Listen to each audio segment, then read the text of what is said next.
इसके कई अर्थ होते हैं। इंडिया भगवान है, हम उसके छोटे भाई हैं।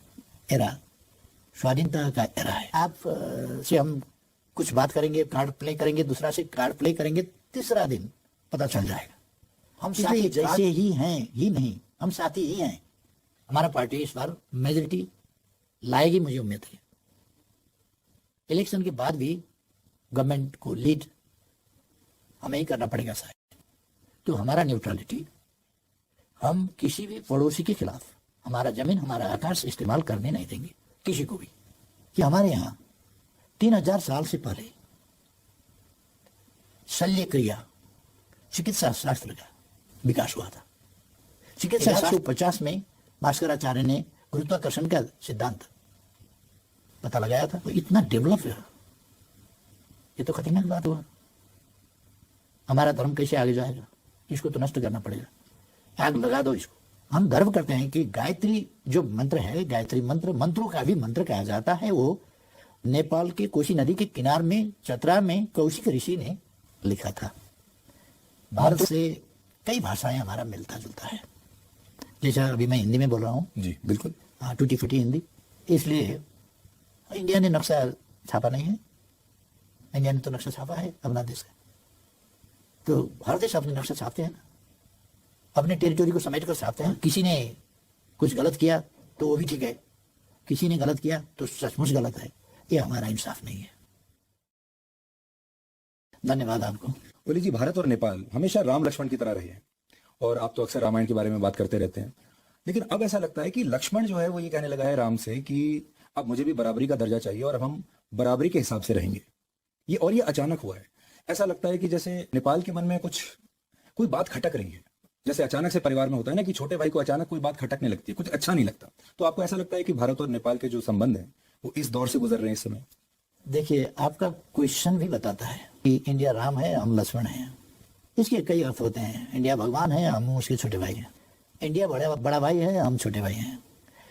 मैं कहता हूँ भूगोल में, जनसंख्या में छोटे और बड़े हो सकते हैं, मगर हम हमेशा से सार्वभौम समानता की बात करते हैं।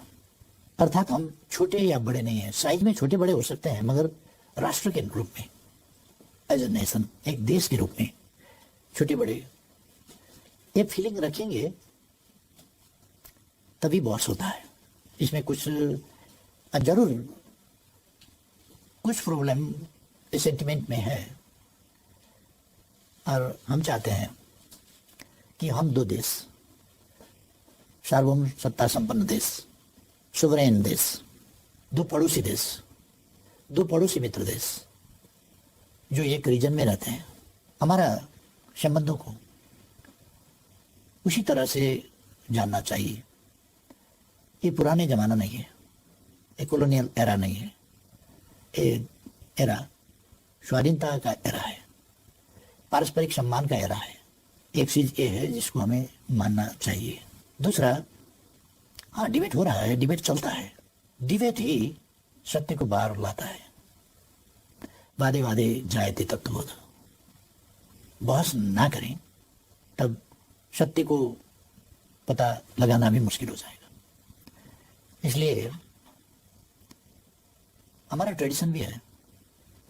जब दुनिया अंधकार में थी, त्रेता युग में जनकपुर में यज्ञवल्क्य, गार्गी, अष्टवक्र वगैरह बहुत सारे ऋषियां और विदुषियां शास्त्रार्थ, शास्त्र के बारे में, दर्शन के बारे में, जीवन जगत के बारे में विवादें करते थे।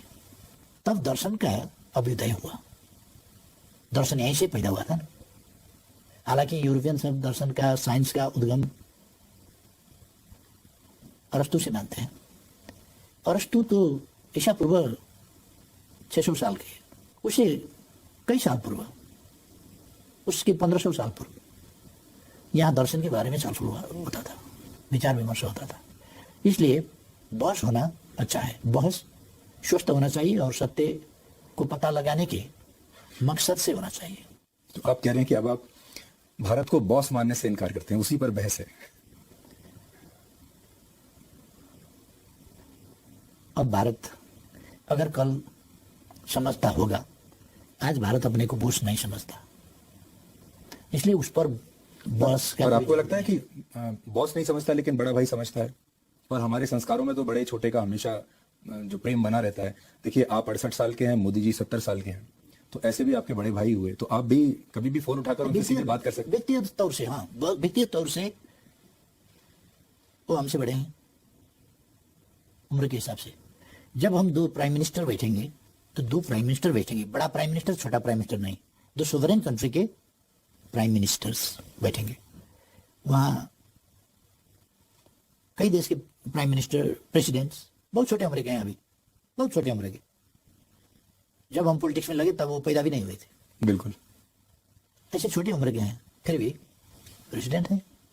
बड़े राष्ट्र के हों, छोटे राष्ट्र के हों, प्रेसिडेंट हैं। हर प्रेसिडेंट के साथ उनका बराबरी का रिश्ता होगा, प्राइम मिनिस्टर का बराबरी का रिश्ता होगा, हेड ऑफ द गवर्नमेंट की वजह से, हिसाब से। इसमें मोदी जी को कोई एतराज नहीं है। मोदी जी बराबरी की हैसियत से संबंध बनाने में उनको कोई एतराज नहीं है। मगर मेरे बातों को लेकर कि मोदी जी का बराबरी का प्राइम मिनिस्टर हूं बोला, इसको बुरा मानने वाले बहुत लोग हैं। तो मैं क्या करूं? मैं हर आदमी के उनकी बातों के पीछे तो नहीं जा सकता। मैं देशों का बात कर रहा हूं, व्यक्ति का बात नहीं। इस समय नेपाल, कई बार ऐसा लगता है कि भारत और चीन के बीच में फंस गया है। एक तरफ चीन है, एक तरफ भारत है, और दोनों को खुश रखना है, दोनों को प्रसन्न रखना है, और ये दोनों देश आपस में बात नहीं कर रहे हैं इस समय। तो दोनों देशों की आपके साथ ये एक्सपेक्टेशन है कि आप उनके साथ रहेंगे, तो आपको भी कभी ये एक डिप्लोमेटिक डिस्कम्फर्ट होता है दोनों के बीच में एक इक्वेशन बनाकर चलने का? एक चीज है, दोनों हमारे पड़ोसी हैं और पड़ोसी को बदला नहीं जा सकता। ये आकार में, जनसंख्या में, डेवलपमेंट में आगे हैं दोनों। हमारे लिए खुशी की बात है कि हम अगर प्रोडक्शन कर पाए तो बड़े मार्केट्स हैं। अब प्रोडक्शन नहीं कर पाए तो उनका उत्पादन हमको कंज्यूम करना पड़ेगा। नहीं करेंगे तो क्या होगा? हम चाहते हैं जो हमारा असमानता है वो इस चीज पर है, व्यापार में असमानता है, प्रोडक्शन में असमानता है, असंतुलन है। इस असंतुलन को मिटाना चाहिए। दो फर्क political systems, economic and social system also, इसमें भी कुछ भिन्नताएं हैं। ऐसे पड़ोसियों के बीच में हम हैं और हम बिल्कुल संतुलित संबंध दोनों से रखना चाहते हैं। एक का कार्ड दूसरा से खेलेंगे ऐसा नहीं है, नहीं खेलेंगे। ये खेलने से किसी का भी भलाई नहीं होगा। आप से हम कुछ बात करेंगे, कार्ड प्ले करेंगे, दूसरा से कार्ड प्ले करेंगे, तीसरा दिन पता चल जाएगा। इसलिए कार्ड प्ले करने का और छकाने का तरीका बिल्कुल छोड़ देना चाहिए। हम इस शैली में नहीं जाएंगे। जी, लेकिन मैं आपको भारत के लोगों का सेंटिमेंट बताना चाहता हूँ। चीन के साथ हमारा गलवान के ऊपर विवाद हुआ, लद्दाख के ऊपर विवाद हुआ, फिर बातचीत बंद हो गई, लगातार वो चल रहा है। जैसे ही वो हुआ, अचानक आपने काला पानी के बारे में स्टेटमेंट दे दिया, आपने भी नक्शा बदल दिया, और लोगों को ये लगने लगा कि ये सब कुछ एक साथ क्यों हो रहा है, अचानक क्यों हो रहा है। और लोगों को ये लगा, भारत के लोगों को, कि नेपाल जो है इस समय, नेपाल को तो चीन के खिलाफ कोई स्टेटमेंट देना चाहिए था। जैसे कि देखिए, भारत को बहुत समर्थन मिला बाकी देशों से, अमेरिका से मिला, फ्रांस से मिला, बाकी लोगों से भी, जो लोगों ने कहा कि इस तरह का वायलेशन एलएसी का नहीं होना चाहिए। लेकिन नेपाल ने नहीं दिया, बल्कि नेपाल ने कहा कि अब मुझे भी मेरी टेरिटरी चाहिए। आपकी बात जरा भटकाने वाली है, बुरा मत मानिए, क्योंकि गलवान से हमारा लेना देना कुछ नहीं है। आपको मैं समझाऊं, दिल्ली ने 8वां एडिशन अपना मैप पब्लिश करवाया। कश्मीर और लद्दाख का बात था, वहीं पर सीमित रहता हो जाता। फिर नेपाल का टेरिटोरी, उसमें नेपाल का टेरिटोरी को शामिल करने का कोई जरूरत नहीं था। हमने उस नक्शे के ऊपर डिप्लोमेटिक नोट भेजा, वार्ता का प्रस्ताव रखा, और वार्ता के जरिए यहाँ पर मिसअंडरस्टैंडिंग नहीं होना चाहिए, इसको समाधान करना चाहिए। आप लोगों ने जो 8वां एडिशन छपवाया, ये ठीक नहीं हुआ, ये हमने बोला, उसका कोई पॉजिटिव रेस्पॉन्स भी नहीं हुआ। अब गलवान से हमारा क्या लेना देना है? आप नक्शा छपवाते हैं उसी वक्त, तो हमको लिखना पड़ा कि ये नहीं करना चाहिए था जी। और फिर रास्ता बनवाया गया हमारी टेरिटरी पर। और इनाग्रेशन किया गया, उद्घाटन। हमने फिर डिप्लोमेटिक नोट लिखा, रिक्वेस्ट किया, बातचीत किया जाए, ये ठीक नहीं हुआ। गलवान से क्या लेना देना है? वहां उद्घाटन होता है, हमने विरोध किया उद्घाटन का, गलवान से मिलाकर उद्घाटन क्यों किया गया? उसी वक्त उद्घाटन करने का क्या जरूरी था? अच्छा, आपको लगा कि अब आप बताइए जी गलवान से हमको क्यों जोड़ते हैं? और दूसरा, दूसरे देशों का पॉलिटिक्स, किसी का साइड लेने का पॉलिटिक्स हमारा पॉलिटिक्स नहीं है। हमारा पॉलिटिक्स है पॉलिटिक्स ऑफ न्यूट्रलिटी, तटस्थता का हमारा नीति है। हम दोनों पड़ोसियों के बीच तटस्थ रहेंगे। वार्ता नहीं हो रहा है तो हम वार्ता शुरू कराने की कोशिश करेंगे। दोनों मित्र हैं, हम प्रेसिडेंट सी से भी बात कर सकते हैं, ली खशियांग से भी बात कर सकते हैं, प्राइम मिनिस्टर से, वैसे मोदी जी से भी बात कर सकते हैं। दोनों तरफ हमारे मित्र हैं। हम दोनों मित्र के बीच में जो मिसअंडरस्टैंडिंग है उसको हटाने में और संबंधों को, ऐसा ही तो कहते हैं सबसे बड़ा ताकत क्या है? मित्रता। आपको ऐसा लगता है कि आप शी जिनपिंग और नरेंद्र मोदी के बीच कुछ इस तरह की मध्यस्थता कर सकते हैं, बातचीत कर सकते हैं, जिसमें आप कोई रोल निभा सकते हैं एज ए न्यूट्रल एम्पायर? हाँ, ऑफ कोर्स। पर वो कैसे होगा? हम दोनों और बात करेंगे कि आप लोग बातचीत पर बैठ जाइए, क्योंकि हमारे लगभग समवयस्क साथी सब हैं। 1-1.5 साल कोई बड़ा होगा, 1-1.5 साल कोई छोटा होगा, समवयस्क हैं। लंबे समय से हम पॉलिटिक्स में हैं सब।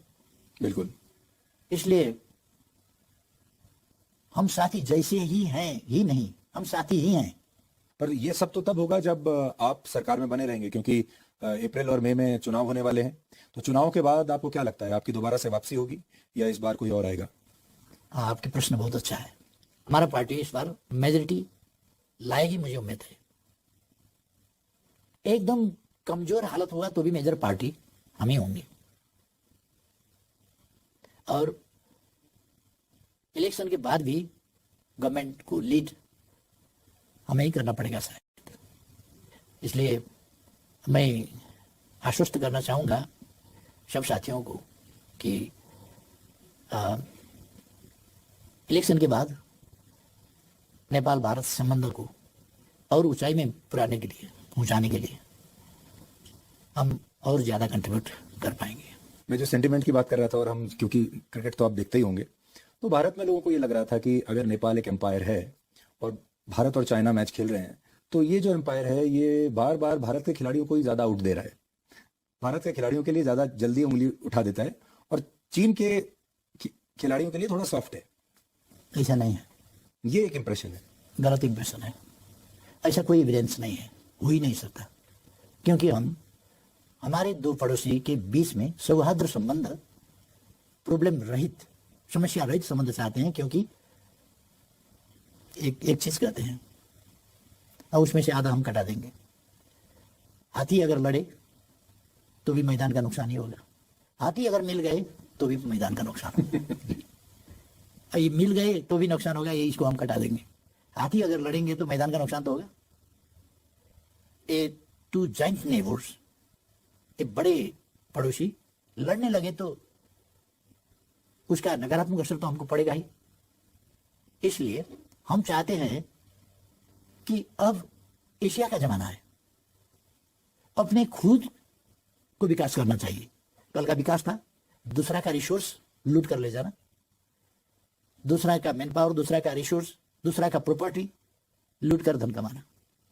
ये था कल का विकास का मॉडल। आज का विकास का मॉडल है खुद को करना होगा विकास के काम। खुद को करने के लिए शांति चाहिए, मित्रता चाहिए, टेंशन फ्री एनवायरमेंट, कोई तनाव रहित वातावरण होना चाहिए।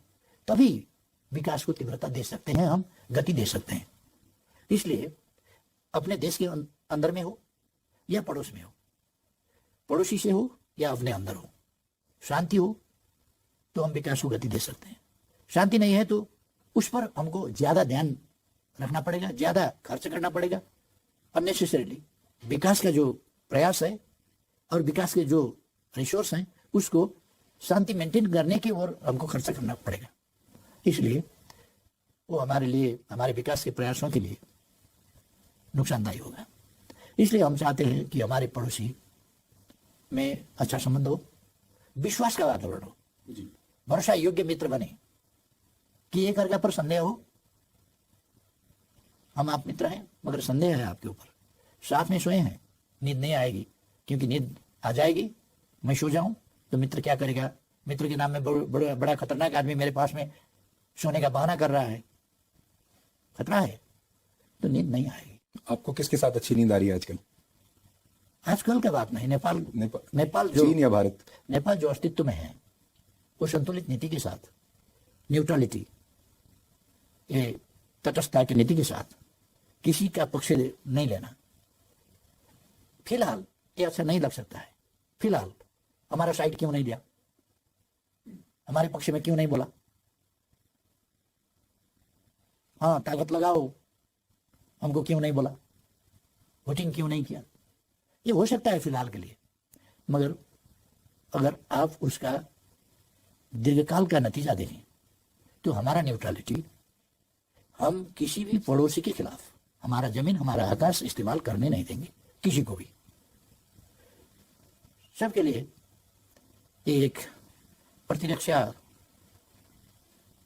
वाल हो गया ना। जी तो इसलिए हम चाहते हैं हमारे पड़ोसी आराम से अपने अपने विकास के काम में लगे, परस्पर में सहयोग करें, अपने रिसर्च, वैज्ञानिक अनुसंधान, अपने अपने डेवलप टेक्नोलॉजी शेयर करें। और ये जमाना है एशिया का, अब जमाना है एशिया का, जहां से वास्तव में सिविलाइजेशन शुरू हुआ। और ये जो हमारे दो पड़ोसी महान देश हैं, इनका गौरवपूर्ण इतिहास है, इनका भूगोल, इनका सिविलाइजेशन, इनका पॉपुलेशन, इनका हिस्ट्री ग्लोरियस है, मगर यहाँ के शासकों की कमियां और खासतौर से साइंस एंड टेक्नोलॉजी का शुरू में जो विकास हुआ वो हमारे खिलाफ इस्तेमाल हुआ, एशिया के खिलाफ इस्तेमाल हुआ। इंजन बना हमारे खिलाफ, स्टीमर बने हमारे खिलाफ, वेपन्स बने हमारे खिलाफ। ये तो टेक्नोलॉजी का विकास था, दुनिया के मानव जाति के लिए होना चाहिए था, हम भी साथ ही साथ आगे बढ़ते, मगर साइंस एंड टेक्नोलॉजी को, विज्ञान प्रविधि को हमारे खिलाफ इस्तेमाल किया गया। इसलिए भारत जैसा देश क्या कमी था कि गरीब रहा, हिमालय से हिंद महासागर तक क्या कमी था, हिमालय से चमोलंगमा से पैसिफिक तक क्या कमी था चीन में? क्या पॉपुलेशन नहीं था काम करने के लिए? ओल्ड एज पॉपुलेशन था? ऐसा नहीं था, यंग पॉपुलेशन, जवान जनसंख्या, जनसांख्यिक लाभ दोनों का था। क्यों? इसलिए कि साइंस एंड टेक्नोलॉजी का जो विकास हुआ वो इनके खिलाफ प्रयोग किया गया। दूसरे पड़ोस के ऐसे हमारे यहाँ, हम तो उपनिवेश कभी नहीं बने, मगर उपनिवेश नहीं बने, गरीब तो बन गए,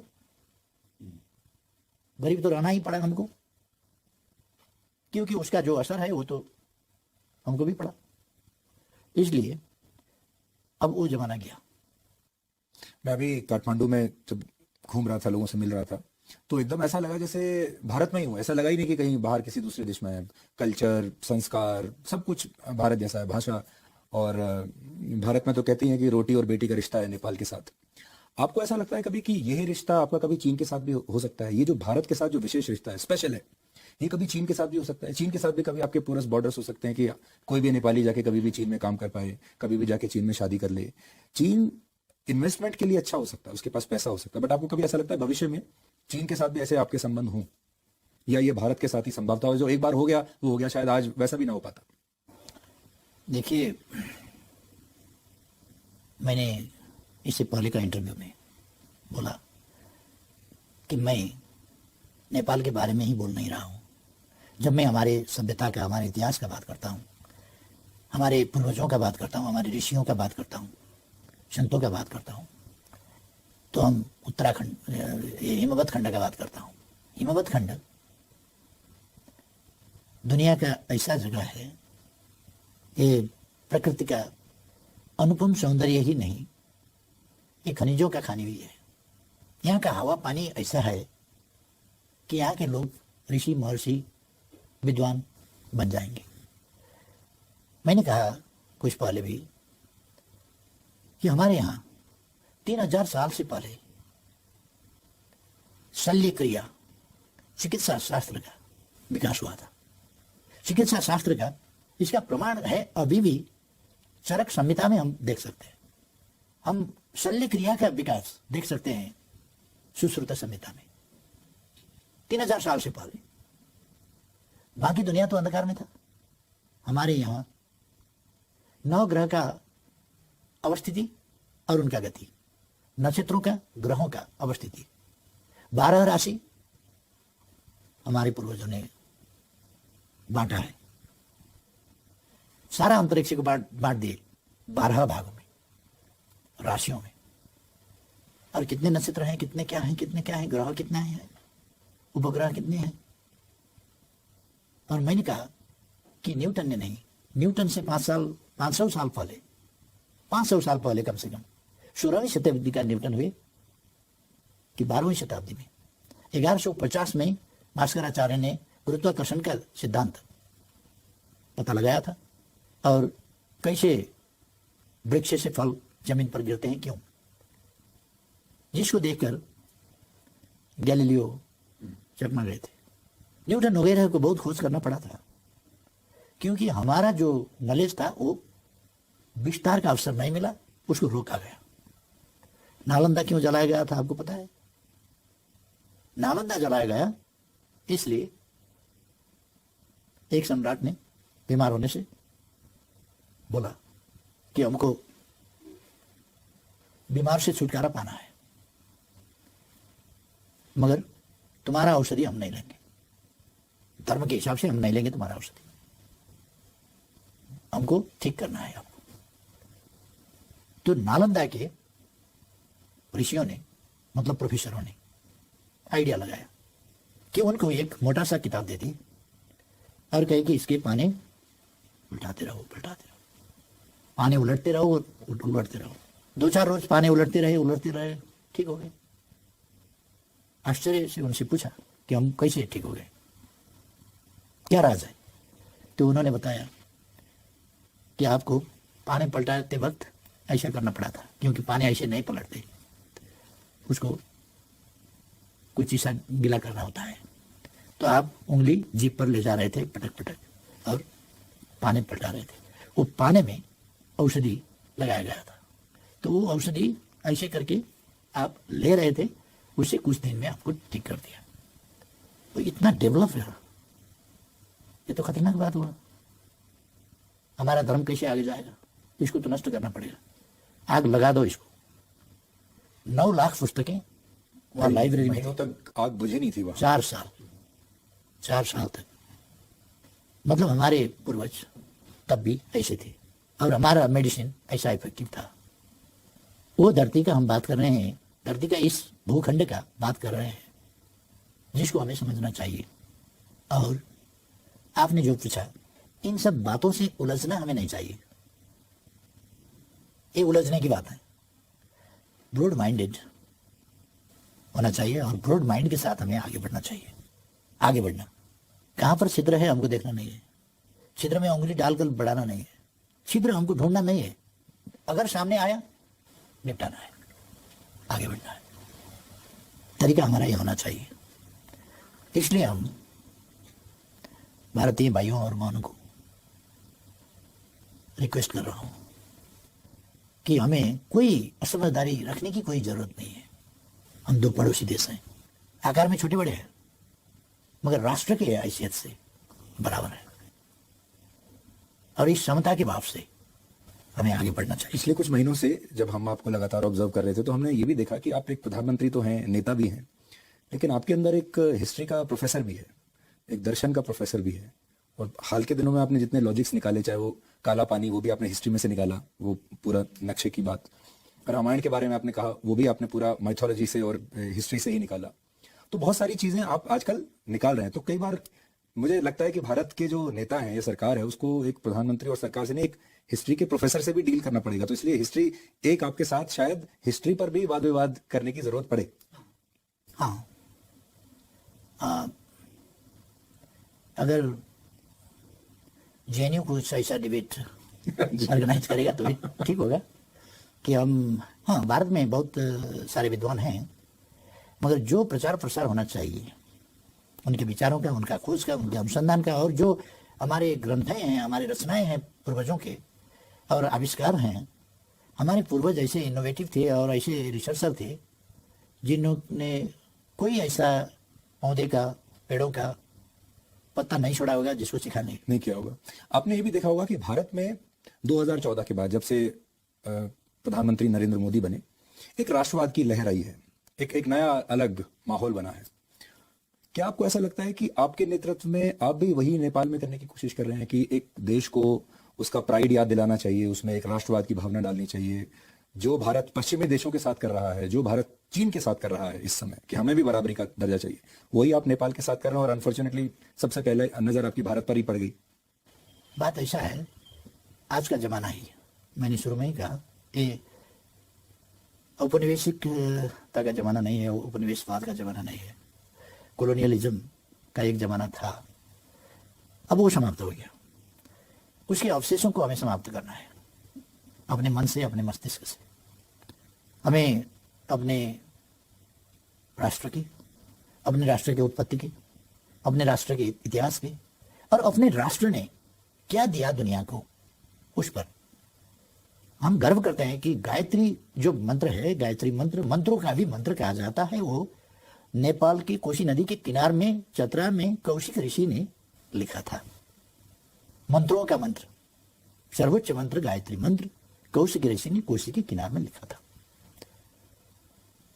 व्यास यहीं तपस्या करते थे। ये तपस्या ही करते थे नहीं, ये तपोभूमि तो है। तपोभूमि क्यों? ज्ञान भूमि है, ध्यान भूमि है।